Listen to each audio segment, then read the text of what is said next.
স্বাগত জানাচ্ছি আমি রাবেয়া স্মৃতি। মধ্যপ্রাচ্যে ইরান ইসরায়েল যুক্তরাষ্ট্রের ত্রিমুখী সংঘাত এখন রূপ নিয়েছে জ্বালানি যুদ্ধে।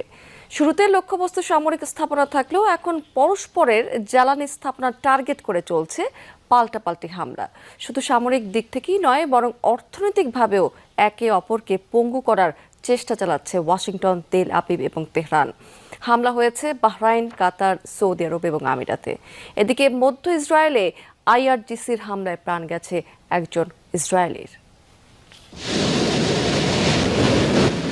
নতুন সর্বোচ্চ ধর্মীয় নেতা মুস্তাফা খামেনির নামে প্রথমবার ইসরায়েলে হামলা চালাচ্ছে ইরানের রেভলিউশনারি গার্ড আইআরজিসি।